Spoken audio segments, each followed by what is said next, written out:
大家好，我係思思，歡迎嚟到我嘅 channel 喎，好開心咧！我哋咧之前出嗰集14日嘅富國島之旅咧，已經去咗10萬觀看次數啦。對我嚟講咧，真係好有鼓勵啊！我想講係啦，由於咧因為有一定嘅觀看次數啦，咁所以亦都有好多問題啊！咁啲問題咧，我哋亦都發覺咧係會重複嘅。咁我哋為咗咧希望可以解答到啦每一個觀眾嘅問題啦，咁所以我哋決定咧就係拍一條 Q&A 係放富國島俾大家更加了解呢笪地方。咁我哋已經將所有嘅問題咧 list 晒喺個電話度啦。咁我哋廿幾條問題。係啦，但係好多時都不斷重複，係啦。咁我哋 Let's go。好啦，我哋今日答嘅所有問題咧，都 base on 2024年年尾嘅。咁但係咧，日後有冇改例咧，我哋唔知啊。咁啊，希望大家去之前咧，都最緊要 fact check 一下有冇改例。OK， 好，我哋開始啦。好，第一題問題就係喺富國島用航拍使唔使申請㗎？嗱，我當時去富國島咧，嗰個時間係2024年5月同埋11月。多謝你嘅補充啊。係啦，喺2024年嗰段時間咧，其實係唔需要申請，亦都我去任何地方我都守足規矩咧，問晒人咧，佢哋都go ahead 咁嘅。咁但係我建議，因為航拍咧，其實監管係越嚟越嚴噶，咁所以咧，你最好去之前咧，自己上網去睇清楚得唔得啊？又或者係去到飛之前都問一問啊，以免俾人罰款就唔好啦。所以咧，千祈唔好我今日喺2024年答你係得咧，你去到嗰陣咧，原來2030年咧到時唔得咧，唔關我哋事啊。所以最緊要 check 清楚。咁而第二個問題就係喺富國島揸綿羊仔使唔使國際車牌㗎？我哋當時揸嗰個係電車，唔係油車，所以係唔需要國際車牌嘅。好啦，咁第3條問題啦，就係富國島需唔需要簽證㗎？係唔需要嘅。好，第4條問題啦，住邊間酒店同餐廳？咁其實咧，喺 info box 嗰度咧，阿思思寫晒喺嗰度噶啦。每一集嘅 info box 都有㗎，詳情睇翻我富國島嘅 EP 1、2、3同埋14日嘅富國島之旅，總共有4條片。賣埋廣告喺裏面咧，嗰度 info box 嗰度有齊晒嘅資料噶啦，咁咧大家可以喺嗰度睇。好，第5個問題就係，我哋去富國島按摩嘅時候咧，需唔需要俾小費㗎？嗱，其實小費我覺得豐儉由人嘅，但係我自己就會俾嘅。咁但係俾咧，咁你咪做得好，你咪俾咯，即係等於好似泰國咁啫嘛。咁你去泰國按摩，你都會俾小費啦。咁人哋做得辛苦啊嘛，咁你都鼓勵下佢啦。即係等於你哋都要訂閱，係啦。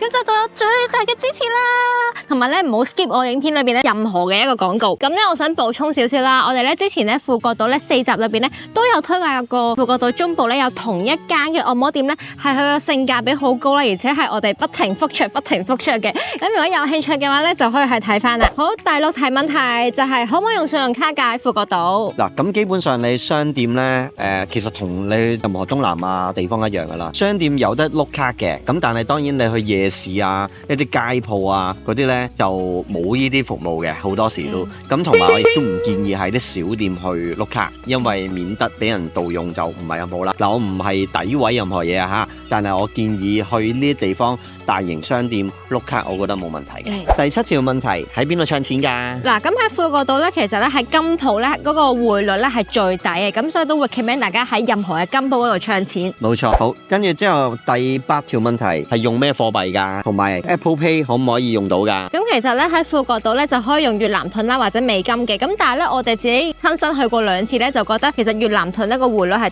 抵啲，如果美金嘅話咧就會貴啲啦。咁而至於 Apple Pay 嘅位置咧就係冇得用 Apple Pay 嘅。係啦，咁但係如果你見到有商店用 Apple Pay 嘅，咁你可以留言話俾我哋聽，或者俾大家去參考下。OK， 第9條問題就有觀眾問咧海關嘅小費。嗱，其實咧我哋自己去咗2次，再包括我再之前我去過胡志明市咧，我都未經歷過俾海關收小費。我見到喺網上咧係好多時咧唔知點解啦，係中國人咧都會俾佢收小費嘅。但係我哋攞香港 passport 咧，坦白講我真係冇試過，所以我都唔知呢個係傳聞啦定係真嘅。然之後咧到第10條問題啦，就係咧呢個問題係問咗好多次嘅，就係食海鮮會唔會肚餓啊？嗱，其實咧我 before 去呢個嘅富國島之前咧，我都上網做咗好多 research 咧，即建議人哋唔好喺夜市度食海鮮，尤其是中部嘅夜市，因為唔夠新鮮啦，唔好貪平。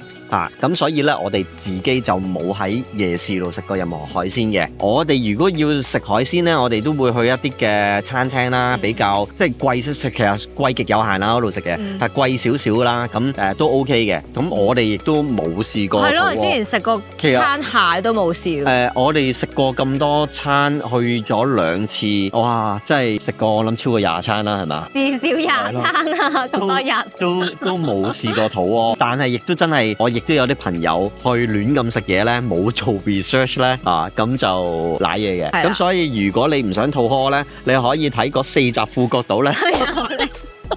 參考嗰個行程係啦，跟我哋去食咩咧，應該就冇事。係，我記得其中有好似1餐定2餐係海鮮餐嚟嘅。係啦，冇錯，可以參考下。係啦。咁第11條問題，咁究竟啲樂園門券喺邊度買同點買㗎？咁其實咧，我哋就總共去咗3個嘅樂園啦，包括珍珠野生動物園啦、珍珠奇幻樂園啦，同埋呢個太陽世界嘅水上樂園啦。咁其實3個嘅樂園咧，不論你係上網買啦，或者咧你係去到門口先買咧，其實個價錢咧唔爭得遠嘅，都係爭10零20蚊港幣嘅啫。係啦，咁所以如果唔係相差10零20蚊好緊要嘅話咧，都建議可以考慮到時先買，咁你又可以睇住天氣做人，會比較好啲。如果唔係你上網買咗咧，就冇得改期嘅。好，跟住之後第12條問題，按腳究竟幾錢㗎？好，嚟到第12同埋第13條問題咧，就係按腳同埋按摩究竟幾多錢㗎？好啦，嗱，先講按腳啦。一般嚟講都係20萬越南盾啦。咁但係咧，好多時15萬都有交易㗎啦。咁我哋 recommend 嗰一間咧，都係15萬到已經得㗎啦。咁佢會唔會加價我唔知啊。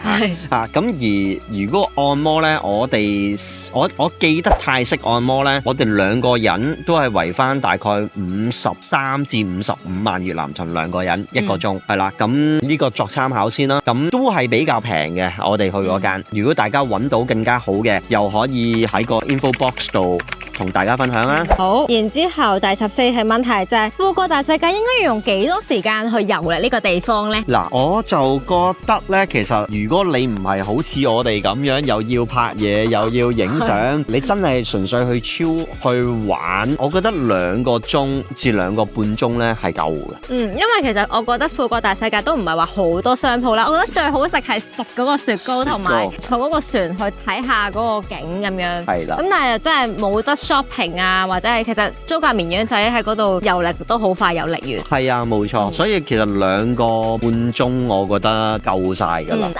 但係我記得咧，富國大世界係有夜晚嗰個 show 嘅。咁如果大家係可以安排嗰一日係夜晚睇埋嗰個 show 嘅話，我都覺得唔錯。如果咁講，我諗最好去富國大世界嘅時間呢，就4點打後去，咁你就可以去嗰度遊歷完，食埋個晚飯，睇埋個 show，咁你咪日夜都可以睇晒咯。OK， 然之後第15條問題就係珍珠奇幻樂園要用幾耐時間呢？珍珠奇幻樂園呢，又係嗰樣啊，唔需要周圍影相拍片嘅話呢，4個鐘都夠。我覺得要用1日時間，因為夜晚嗰個都好睇嗰個 show，即係未至於好 wow。但係我覺得唔想錯過咯，即係俾咗錢㗎嘛，你俾咗錢買飛㗎嘛。嗱，我或者咁樣建議啦，有啲人咧，佢哋會買個門券咧，係1日裡面咧一早去動物園啦，晏晝就去呢個嘅珍珠奇幻樂園嘅。咁你咁樣就會係有啲急嘅，真係有啲急嘅。咁而如果你嘅時間唔係咁趕嘅話咧，我都覺得試啱嘅。你可以用大半日嘅時間啦，即係我當你12點鐘至到夜晚完結，咁都 OK 嘅，因為佢嗰度分咗2 part 嘅，一 part 係機動遊戲啦，第2 part 咧就係玩水上樂園啦。咁亦都建議，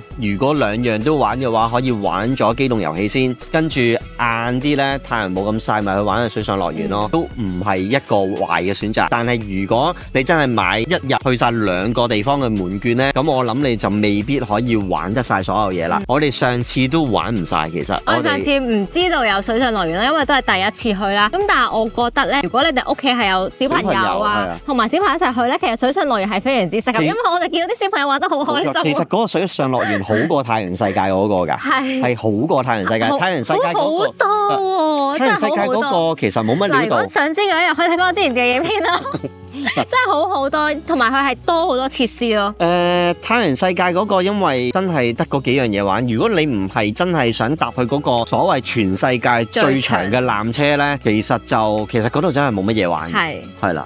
好啦，第16題問題就係有觀眾 plan 行程嘅時候咧，唔知道珍珠野生動物園咧應該用幾耐時間去 plan 去玩。如果純粹係珍珠野生動物園咧，其實我覺得3個鐘至3個半鐘咧應該乜都夠啊。但係我會覺得有時間最好唔好錯失咗去嗰個 bird show， 即係雀仔表演嗰個，我覺得好睇。我冇記錯應該係10點，但係都係嗰樣，最好上網去 check 一 check。嗰個 show 可以睇，因為真係幾得意。同埋我記得咧，我哋去嘅當日咧，其實我哋都係好似10點半到啦，已經冇咗個 VIP tour 啦，因為我遲到。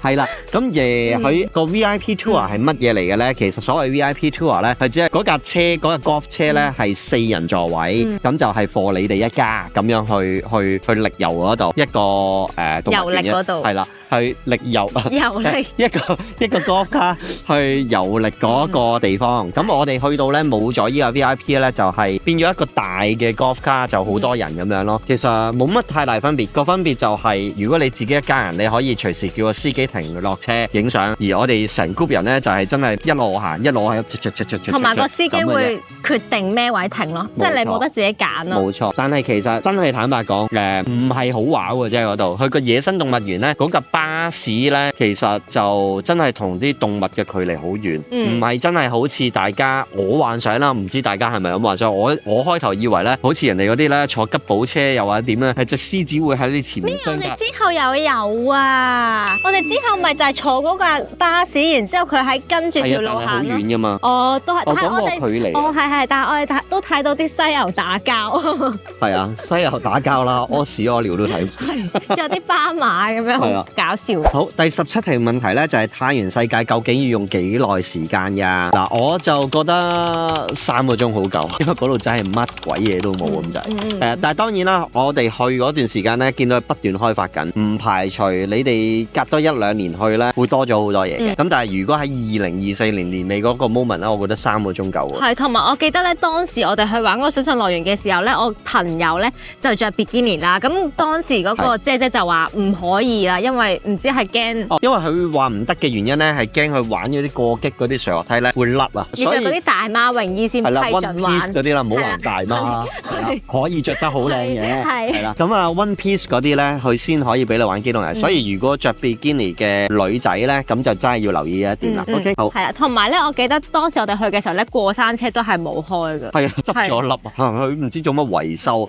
我最想玩嗰個佢冇咗。係。好啦，第18題問題，其實咧好多觀眾咧都對呢個日落小鎮 Sunset Town 咧好有興趣啦，因為大家都覺得好靚啦。咁但係好多觀眾都問啊，日落小鎮應該花幾多時間去玩呢，或者去睇咧？嗱，日落小鎮咧，我相信係打卡為主嘅，喺嗰度影相真係好靚，因為真係好似一個歐洲小鎮啦。地中海風情。係啦，但係嗰度其實就冇嘢 shop 嘅。我哋當日去，你會覺得係好似去咗個影棚咁。但係如果你話嗱，其實我覺得有幾種唔同嘅人。如果你話淨係想去打下卡嘅、影下相嘅，又係3個鐘咯。如果你食埋個飯，咁你4個鐘內咯。我哋去食 Wuma 嗰間餐廳都真係好多打卡位影相，同埋都靚㗎，啲食物都 OK，幾好食。係啦，咁同埋嗰度有啲小店嗰啲越南河咧都好食，同埋都平嘅。但係如果按摩就真係未必喺Sunset Town未必係適合。個價高啲咯，按摩我都係 highly recommend 翻中部。咁嗰度會比較適合嘅。咁如果講翻喺Sunset Town先啦，如果你喺Sunset Town，你冇咩 planning 嘅話咧，你係中意開支紅酒喺嗰度 chill 咧，嗰度有好多間咧對住海嘅餐廳咧，其實喺嗰度 chill一個晏晝咧都幾正嘅。因為你唔好理嗰度有冇嘢行先啦，但係你喺嗰度當係慢活去休息咧，其實係一個好好嘅地方。但係我知道好多香港人咧都好中意買嘢咧，咁嗰度就唔適合你嘅，因為嗰度真係冇嘢買。咁然之後夜晚嘅時間咧，記得要去埋Sunset Town嗰個夜市啦，因為我哋咁啱嗰日去嘅時候，覺得真係氣氛好好。Sunset Town嗰個夜市咧有一樣值得講嘅就係，我記得第一次去咧嗰日係禮拜5嚟嘅，應該係6點鐘。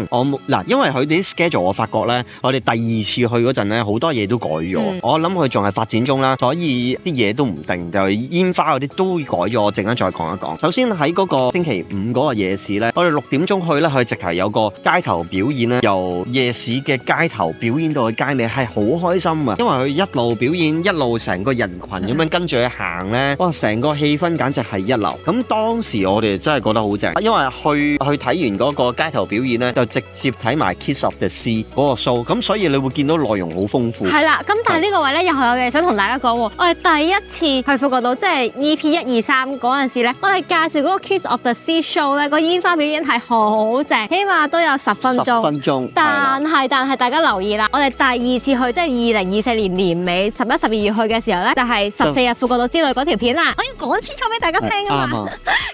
咁嗰條片咧，我哋拍嗰個 Kiss of the Sea show 咧，係真係縮短到係咪3分鐘到？3分鐘定4分鐘？係啦。咁所以咧呢啲位咧，即係都會有少少微調啦。咁大家都要自己衡量翻。係啦，因為佢個 show 咧 cut 咗2部分啦，我諗佢想揾多啲錢啦。咁佢一個 show 咧就喺嗰個 Kiss Bridge 嗰度咧，就7點鐘，而家改咗係7點鐘定6點9咧，死啦我都唔記得咗。總之6點9定7點鐘啦。咁嗰個放煙花嗰個咧，其實就唔使買飛嘅，因為除非你想上去嗰條橋咧，你就要俾錢。但係其實咧對面啲餐廳，又或者頭先講嗰間 Roma 嗰間餐廳，其實你睇晒嘅。都係Roma頂樓即係3樓嗰個係非常之靚㗎，記得 book 位。你唔記得咩？上咗去影相好靚喎。唔係我講緊。sorry 你同我跳咗去嗰度，我接唔到。係你繼續講，你繼續。我真係窒咗。係繼續講。咁嗱講翻啦如果你想睇個煙花 show 咧，佢分咗2個嘅，一個我覺得係唔使俾錢，就係7點鐘喺 Kiss Bridge 前面就有㗎啦。除非你想上條橋度睇，但係我覺得冇咁嘅需要，因為你睇個畫面只不過喺嗰邊睇定係呢邊睇，就係咁樣。咁跟住之後咧，另一個 show 就係頭先講嗰個係啦。Kiss of the Sea 咧，嗰個第一次睇真係覺得好震撼，所以我哋覺得係好正。咁結果第二次去咧，帶啲朋友去咧，就得翻3分鐘，佢哋就話好流。咁我都覺得有啲可惜。咁原來就係好似我頭先所講啦，佢 cut 咗2個 show，變咗一個咧就喺 Kiss Beach 嗰邊，一邊咧就喺頭先我講 Kiss of the Sea。咁所以大家自己要衡量翻值唔值得去睇啦。咁所以我哋去嘅時間同埋觀眾去嘅時間，可能係唔同嘅時候咧，都會有少少微調嘅。係啦。好啦，第19條問題就係咩月份去富國島最好咧？11月至4月咧係最好嘅，但係我都夠膽話俾大家聽，係爆熱嘅，真係好熱嘅富國島。咁5月至10月咧就係雨季，就冇咁適合嘅。咁我哋5月嗰次去咧，佢係踏入咗雨季，但係都冇乜雨，但係真係熱到咧，真係底褲都濕埋。係建議大家拎個便攜式嘅風扇啊，同埋擔遮，真係好猛係啊！我呢啲盆骨嘅位置咧都有細紋同埋有雀斑，所以大家女仔真係要做足防曬。好啦，第20條問題，咁由於咧平時咧我都覆好多 IG 嘅 DM 咧，就係問我見到你去富國島，但係咧又有分北部啦、中部啦同埋南部喎，然之後我又唔知咧北部應該花幾多日啦，中部花幾多日啦，南部花幾多日喎，究竟我應該要點樣 plan 呢？咁所以咧啲觀眾咧都會想知道每個地方嘅距離係幾多。嗱，其實嗰度好細嘅啫，每個地方嘅距離咧相隔半個鐘。咁如果由南部去到北部，即係南部即係日落小鎮。係啦，由頭去到尾咧，嗰度1個鐘。咁如果南部即係日落小鎮去中部半個鐘。咁由中部即係中部就係夜市嗰度啦，跟住之後去北部，北部就即係野生動物園同埋珍珠奇幻樂園啦，嗰度又係半個鐘。嗱，咁我會建議，如果大家第一次去嘅住中部，因為你去邊度都近，都係嘥半個鐘。咁你話需唔需要搬酒店？除非你好 enjoy 去周圍搬酒店，如果唔係嘅話咧，其實你喺中部咧度住啦，跟住用1日或者最多去多1日，用2日嘅時間喺北部咧，其實都好夠噶啦。跟住之後咧去太陽世界咧，又係用1日或者2日，咁就唔使咁樣咁頻撲，因為其實都係半個鐘車程，同埋搭 Grab 係好平嘅啫。非常之同意，我都覺得住中部係開心少少。係啊係。好啦，第21條問題就係 Grab 咧係點樣用㗎？係咪同 Uber 一樣㗎？同埋富國島係咪最主要就係用 Grab 咧？其實你答咗個答案，呢個係答案咧。唔係啊，你咪話係咯。係啦，其實你都答咗個答案，係啦，咪就係同 Uber 一樣咯。咁如果大家喺香港有用開 Uber 咧，咁其實你係一樣咁樣做咧，可以喺香港 download 定 Grab，Grab。其實喺好多東南亞嘅地方咧，都係興用 Grab 嘅。咁跟住 linking 咗你張 credit card 咧，其實就好方便嘅啦。其實咧有觀眾講過咧，用 Grab 係咪真係夠安全啊？或者喺富國島旅遊係咪真係夠安全呢？其實咧，我哋當時去咧係未發生 KK 園事件啦，咁我哋就覺得係相當安全，亦都啲人好 nice， 啲司機都好 helpful， 好有禮貌嘅。咁但係我哋去完之後呢，就發現有呢個 KK 園事件啦，開始爆啦，係啦，開始爆啦。咁但係坦白講，我哋而家都喺峴港啊。我又唔覺得，呢個係峴港嘅 resort， 記得睇我最新一條片就係越南峴港同埋會安之旅啦，應該有分上集同埋下集嘅。好啦，唔好賣廣告啦。好啦，咁其實咧，我哋而家係幾月啊？4月，係啦，4月尾。咁我哋而家係2025年嘅4月尾。開頭我都擔心有冇呢啲問題，我都唔覺得有乜嘢安全性問題，係啦。咁但係都係嗰樣啦。我哋話安全唔代表大家就可以完全相信，覺得安全，防人之心不可無，所以都要小心啲。自己大家小心啲咯，先出門咁啊，睇住個車嘅路線有冇去到邊咯。因為其實我嚟之前咧，我都聽過啲朋友講咧，話搭 Grab 好危險啊，又話反方向行啊。so far 我哋嚟第幾日啦？我哋10幾日啦，又嚟咗。係我哋都唔見到有呢個問題出現。係，但係我哋冇呢個問題，唔代表大家未必會遇到呢個問題，所以都係小心啲。所以我哋戴個頭盔先，OK。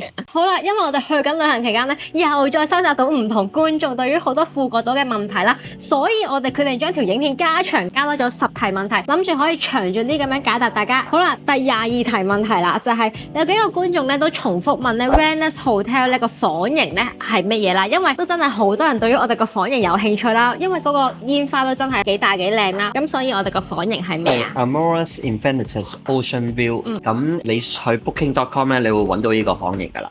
但係咧有 remark 咧想提提大家啦，就係咧我哋嗰間酒店房咧其實係對正佢哋嘅酒吧，而且我哋個酒店房都唔係一個好高嘅樓層，已經係咪頂樓啊？第尾二頂，因為其實應該得我冇記錯應該得5層嘅啫，其實全部都好細嘅。其實我哋片有講，就係嗰度係比較熱鬧嘅，因為佢係對住佢哋自己開嘅一間吧。夜晚咧去到凌晨12點咧，佢哋就會入去，但係都係嘈嘅。所以如果你係早瞓嘅人士，即係可能10點鐘就要落床瞓嘅咧，呢一間酒店坦白講靚係靚，但係可能未必適合呢一類型嘅人士。但係如果係中意熱鬧嘅人咧，就比較適合啦。係啦，中意去蒲嘅，你順便可以去埋佢間吧度蒲，先翻去瞓都得，係熱鬧嘅。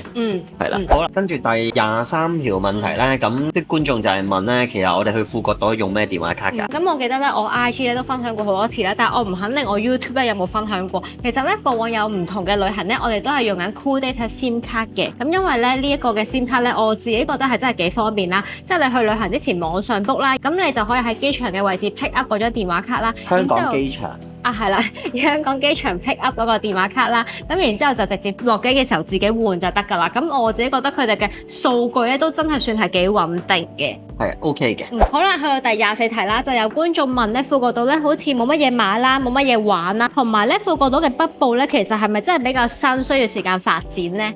嗱，其實成個富國島咧，我唔記得咗我哋喺第幾集咧有講過呢個問題嘅，因為我同當地嘅人咧傾偈咧，其實富國島的而且確咧而家仲係發展當中嘅。咁我哋佢哋發展係比較慢，但係咧當地人表示話俾我聽咧，佢哋發展咧係分咗3個階段，第一個階段係不斷興建，所以你會見到好多空城嘅。係啦，應該係喺14日富國島之類嗰一集嘅影片有講過。有講過，係啦。跟住之後第2個階段咧，佢哋就會即係叫啲人民嚟呢度住，跟住就開始先係真正嘅發展嘅。呢個就係我同當地人嘅傾偈，我都好好奇。喂，其實點解咁多個空城？點解咁多個影棚？係啦，咁所以喺呢一刻去咧，你問我係咪冇乜嘢玩？我又覺得 OK 嘅。即係當然，如果你話要好似去日本咁樣有好多嘢買啊，一定唔係咯。呢一個地方咧係俾你 hea 啦、chill 啦，係真係可能好慢活啦，等等咁嘅生活，即係你千祈唔好覺得係啦，你唔好覺得係去要買嘢，係冇嘢俾你買嘅，係冇嘅，你純粹係去慢慢享受嘆係咁解嘅啫。最多去 King Kong Park 嗰度掃下貨，但係都係少少買少少貨啊，好多嘢買下零食啊呢啲嘢，總之都係嗰樣。用一個廉價嘅價錢可以懶係有一個歐洲嘅景咁解嘅啫。係啦，咁然之後咧，第25題問題咧，都係好多觀眾問過嘅，就係因為佢哋見到我哋嗰啲桑奈托日落沙灘嘅沙灘相、日落相好靚啦。咁其實呢個桑奈托日落沙灘係咪真係咁值得去咧？嗱，其實如果你中意影相或者打卡嘅，我覺得值得去嘅。咁佢係9萬越南盾入場費啦，咁即係大概24-25蚊一個人啦。咁嗰度純粹係真係打卡影下相超下，或者你可以有間吧坐喺度超下。咁如果你話你唔中意影相嘅，你想揾一個沙灘去曬太陽游水嘅，呢個沙灘你唔使去，係真係唔係游水嘅，係啦，影相嘅啫，係啦。但係我就覺得嗰啲裝置藝術係真係情侶去影相或者朋友去影相都真係非常之適合，我覺得好有紀念。屋企人都得嘅，有小朋友嘅都好開心嘅，都係啊，都係啦。好，第26題啦，咁啊有觀眾問啦，去富國島用 Grab 咧，需唔需要本地電話驗證㗎？係唔需要嘅，因為咧其實成個東南亞咧都係用 Grab 去 call 車啦。咁其實呢一個 Grab 嘅 app 咧係好 common 嘅，亦都唔需要咧越南嘅電話嘅。咁然之後第27題問題啦，就因為我哋平時都收到好多觀眾咧問我哋關於 plan 富國島行程嘅嘢啦，咁所以咧呢一題嘅問題咧就係關於如果富國島機場去酒店嘅話，應該 call Grab 好啊，定係 Klook 嗰度買好咧？其實喺呢一刻咧，你 call Grab 都係好方便嘅，價錢同你喺 Klook 度 call 咧，其實差唔多，唔爭得遠嘅。咁所以你問我，你唔係想買定嘅電話卡，又或者你純粹去到 call Grab 咧，其實去到 call 都 OK 嘅，係啦，冇乜分別。係但係有一樣嘢想提醒大家啦，就係即係我哋大家都係嗰句啦，防人之心不可無啦。你哋最好都唔好上一啲喺當街截車嗰啲車。係嗱，因為都提一提啦，因為而家東南亞咧呢個 KK 園事件發生後咧大家最好都係用翻 app 去 call，咁有啲乜嘢咧都可以睇到，就唔好截當地嗰啲人，因為個個都溜你上車嘅。因為條街真係好多人溜你上車，但係你唔知佢係咩人嚟噶嘛。好啦，第28題問題啦，就係有觀眾問咧，呢個問題比較搞笑嘅，想問你咧，之前喺富國島翻香港咧，你預咗幾多個鐘頭去富國島機場啊？因為咧嗰個機場好似好細，冇嘢行啦，得而且確絕對冇嘢行，真嘅冇嘢行嘅，即係比較簡陋少少。大家唔好攞富國島個機場同香港機場比，真係冇嘢行。你嗰啲咩 souvenir 買嗰啲咩手信咧，都真係冇嘅，同埋係勁貴。你會去嗰度先買嘅。如果你要買手信咧，你去個 King Kong Mart 度買先啦。因為如果你去機場你先買同一樣嘢咧，一定貴咗嘅。係啦，咁同埋如果你話去機場嘅時間，你咪預翻2個鐘係好足夠嘅。咁但係我哋係唔係 last minute 嘅人嚟嘅，所以我哋就預咗2個半鐘，其實都好足夠，因為你都係要坐喺度坐9個字至1個鐘。我覺得上次好似都有 delay 咗一陣。係啊，但係都係嗱，因為你去呢啲地方咧，始終預翻足夠嘅時間會安全少少嘅。咁但係如果你問我，你係好中意去到 last minute 坐到好飽嘅，你預2個鐘其實都夠嘅。好啦，第29題問題啦，就係咧，其實我哋不停嘅酒店開箱嘅時候咧，都有好多觀眾咧問我哋平時住嗰啲酒店咧貴唔貴㗎？因為咧又有私人泳池啦，又係呢個獨立屋嘅別墅啦，然之後咧又可以望到勁近嘅煙花啦。咁我知道熒幕嘅效果係非常之震撼嘅，但係好多觀眾真係想問到好高，問我哋嘅酒店貴唔貴？嗱，其實所有呢啲嘅酒店資料啦，我哋喺每一集咧嘅 info box 裏面咧有晒資料㗎啦。我真係覺得好辛苦㗎，希望大家真係會睇 info box。廣告時間嗱，咁嗱，你問我貴唔貴？其實我哋基本上每一集我哋盡量咧都會有貴、中同埋平嘅酒店嘅。咁大家睇唔同嘅 season、唔同嘅月份個價錢都會唔同。咁所以你最好 base on 我哋嘅 information，你喺 booking.com 又好，邊度都好，你自己睇下嗰個價錢。其實我哋都有講嘅大部分嘅，係啦。其實平時可能平嗰啲，可能幾百蚊一晚，我哋又會住啊，或者可能一晚係幾千蚊嘅，我哋又會住下。咁所以都有唔同價位嘅酒店，咁大家可以自己去衡量翻。係啦，適合你自己嘅價位啦。係啦。好啦，去到第29題問題啦。呢個觀眾又係睇完我哋頭3集嘅富國島啦，然之後佢就想去富國島 plan 咗佢啦。但係佢 plan 緊行程嘅時候咧，又有一個問題問我啦。佢就話：如果咧我哋去7日啦，北部住2日啦，中部住2日啦，南部住2日嘅話，會唔會好長？因為佢咧真係好中意去試唔同嘅酒店。嗱，如果你係好 enjoy 去轉酒店，我覺得係 OK 嘅，因為其實每笪地方咧，即係3日2夜啦，咁我覺得係足夠嘅。同埋我自己己覺得未必真係需要住喺 Sunset Town， 即係南部咯，因為 Sunset Town 係真係一個影壇或者食嘢。我記得我哋第一次去咧，我哋就住咗喺中部嘅啫。Resort 跟住之後我哋就去晒南部、北部咁樣啦。咁跟住我係好中意 Sunset Town，因為我覺得嗰笪地方太正啦。跟住之後咧，我只係用咗得一日喺嗰度啦。第一次去，係後悔嘅我哋。我係一定要翻出，所以我哋決定去第二次。第二次就14日嗰集啦。我就全部咧都住晒喺 Sunset Town 或者附近。咁跟住之後咧就發覺，喂，原來好挑戰。後悔了。係啦，跟住真係覺得中部好啲。跟住因為你試諗下嗰度冇嘢買，你住喺個影棚度嘅，所以去到最終咧就係，如果好似阿朋友仔咁樣，你 enjoy 搬酒店嘅3日2夜一笪地方，我覺得係 OK 嘅，係啦。好啦，跟住第31條問題啦，有朋友仔咧就問 O 城嗰個 fire show 咧值唔值得睇？咁其實我覺得係非常之值得嘅，因為咧入場費啦，再加埋你嗌杯嘢飲咁樣咧，其實都係平均港幣60蚊一個人啦。咁我哋兩個好飲啊，其實係我哋兩個人加埋都係120蚊，我覺得係性價比非常之高，因為係咯 fire show 真係睇到好睇，哇真係好睇，同埋個氣氛實在太好啦。咁嗰度又多遊客啦，跟住有一樣嘢想提醒大家，一定要早啲去，或者唔知有冇得 book 位，你最好係 book 位，因為我哋去到上次係 walk in 嘅，我哋去到最後一個位係啦，但係都好彩，但係我想講真係好少位剩啦，咁你有機會真係被安排到坐到好遠，咁你就未必感受個氣氛，感受得咁好咯。冇人行前㗎，我記得好似全部坐晒喺度，但係就即係到最後先行前。但係個氣氛真係好，因為嗰啲工作人員好識搞氣氛，係啦，跟住去到最後大家睇影片睇到啊，係全部遊客一齊玩啊，好開心啊，成個畫面。咁有興趣嘅話，可以睇翻14日富國島之旅嗰一集啦。又係廣告時間。唔係啊，真係要俾大家追翻邊一集，要俾翻大家追翻邊一集，可以睇到啲 information 㗎嘛。OK， 跟住最後一條問題咧，喂，觀眾們都幾關心你喎，因為佢見你啲片咧咁資料豐富啦，由半個鐘至1個鐘啦，佢想問你其實製作咗幾耐喎？其實好坦白講，我自己咧都係由零開始學剪片。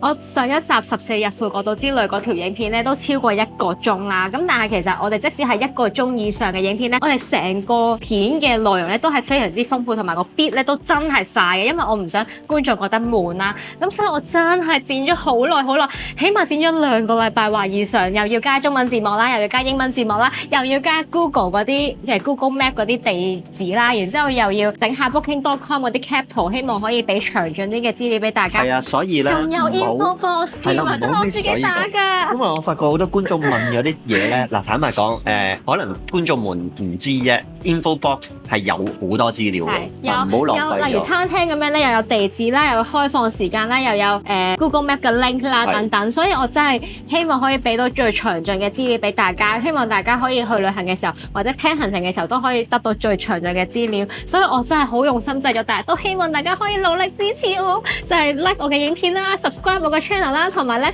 盡量由我嘅片頭睇到片尾，唔好 skip 任何廣告，就係對我最大嘅支持啦。你講努力支持你，啲觀眾點樣努力支持你啊？就係繼續支持我咯。繼續支持你啊！你哋努力啲咯。OK， 好，咁我哋今次加長版咧就嚟到呢度啦，都問咗成32題問題啦。咁如果大家真係對於富國島有任何更加多嘅問題咧，就可以喺呢條片下面留言。咁我同我男朋友咧就會繼續努力回覆大家嘅 message 噶啦。又或者如果喺第二啲嘅片大家都有問題嘅，我哋答唔晒嘅，我哋亦都會可能考慮會好似今次咁樣再做條 Q&A 去答大家問題，希望幫到大家。咁我哋今次嘅影片去到呢度啦。係，如果咩講啊？如果大家中意我呢條影片嘅話咧，就記得咩啊？你頭先咪講咗咯。再講多次，如果大家中意我呢條影片嘅話咧，記得 like 我呢條影片啦 ，subscribe 我個 channel 啦，同埋 follow 我嘅 IG。咁我哋下條影片再見啦。我哋而家嘅位置咧就係喺越南嘅峴港。咁我哋應該會係越南嘅峴港同埋會安咧，總共咧就有2集嘅。咁大家記得多多支持啦，拜拜。